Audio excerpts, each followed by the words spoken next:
What is going on, everybody? Welcome back to Motorfest. So today is indeed the big Hoonigan update. Of course, bringing us a bunch of new summits and also a lot of new stuff we can mess around with. Now, I do want to point something out, though. I would say the summit rewards this month are honestly not all that great. And I would say a lot of people are most likely not going to be the happiest with them. I also do want to point out, guys, next Wednesday when the summit does come out, I am going to do the entire thing again.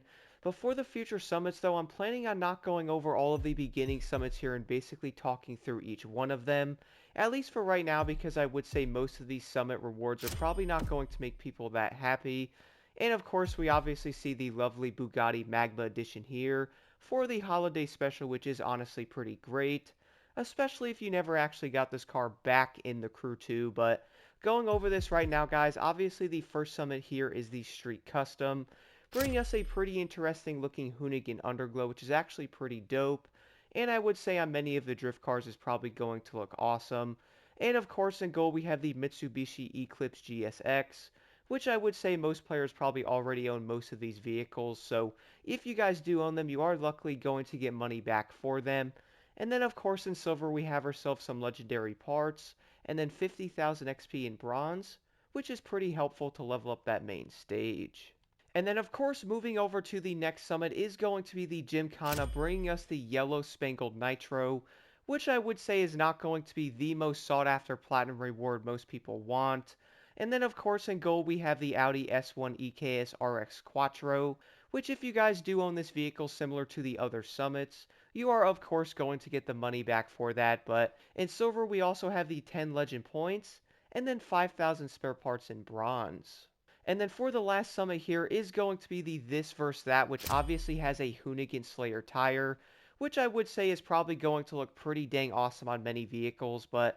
And then of course moving over to gold, we then have the Lotus, also getting ourselves more legendary parts in silver, and then once again 50,000 XP toward the main stage to get that maxed out as quick as possible. But that is indeed basically going to do it for the main summits coming up here in December. I have to admit, by the way, guys, I really do hope they actually make the rewards a bit better coming up in January. And of course, going on as these seasons actually do come out, I would say a lot of players are most likely not going to want to grind out a summit, at least going after a Star Spangled Nitro or even a tire.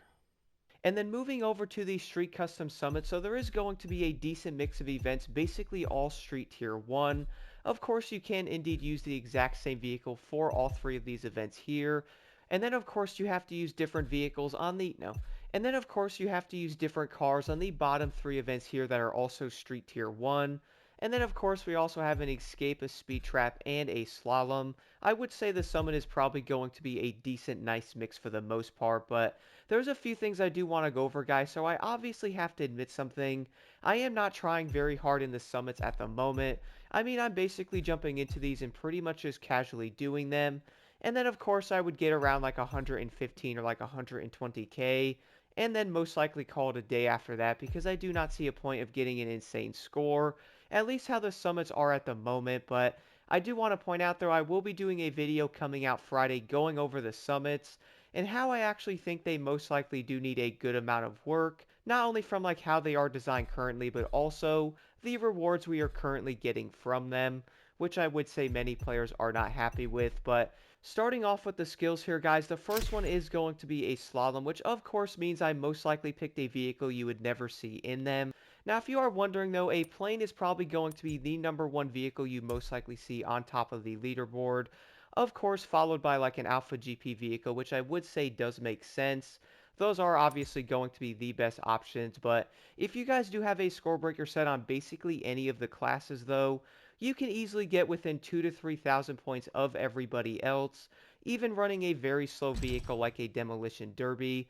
I'm only going to be 2,000 points behind some of the people that have 154k, and of course I'm obviously around 2,000 points behind those, but I would say you probably should not be beating an Alpha GP vehicle with any of the Demolition Derby cars. Now for the next one is indeed going to be a speed trap. So for this, guys, I once again decided to run the Dodge Viper SRT10. Is it going to be the best dragster? Well, I'm not 100% sure because I haven't tested the others, but if you are wondering though, you also do not have to get a crazy high mile per hour on it. I mean, for example, guys, I went 376, which I would definitely say is not going to be the fastest mile per hour you can get on this. And of course, you can easily go a bit quicker, like probably around 400, but do keep in mind, guys, around 380 miles an hour to 400 miles an hour is around 5 to 6,000 points, which honestly isn't all that much. And now for the final skill, though, is indeed going to be an escape.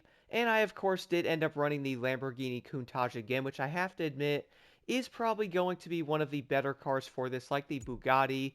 Obviously, most of the vehicles are indeed going to be a Bugatti of some sort. I mean, looking at the leaderboard now.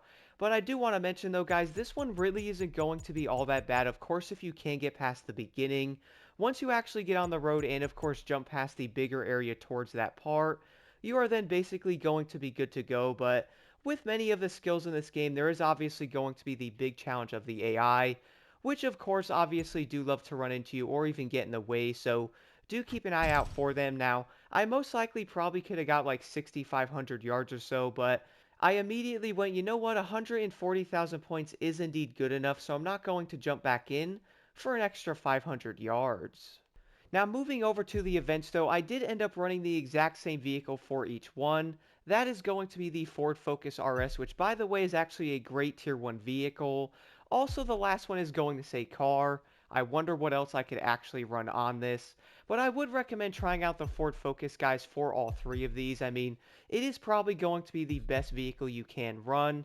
Do keep in mind, by the way, this car is obviously a Tier 1, so it does around 195 or so. And it's also going to be all-wheel drive, so having a Nitro Chemist set on there is probably going to make this car incredibly good. And then, of course, for the next event, you will have to use the RS2 Avant from the Crew 2, which is actually a pretty good car. Do keep in mind, guys, once again, a Tier 1 vehicle only does about 190, so you're probably not going to be breaking any records doing like 230. But the RS2 Avant is actually going to be a pretty decent car for the most part. And I would say, guys, on many of these events to do be careful around the corners, because the biggest thing is to get the most speed possible to get that time up. And then for the next event is going to be the mountain landscape that does indeed require a Japanese vehicle. For this, I of course did end up picking the Honda Civic Type R, but you can easily use something like the RX-7 Turbo or something like that as well.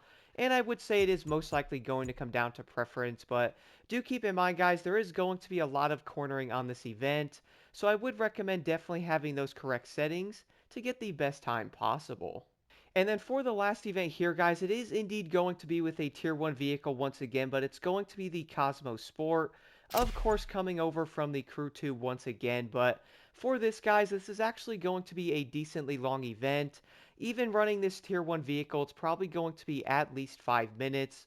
So I would say it is most likely going to take a while in this car, but I have to admit, guys, for being a Mazda Cosmo, this thing honestly isn't that terrible.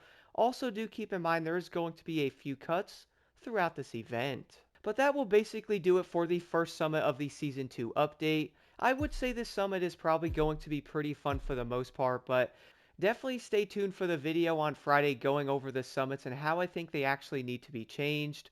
I would probably say many people are most likely going to agree, but I'm also thinking about doing next week's summit entirely in first-person view to see how that's going to go.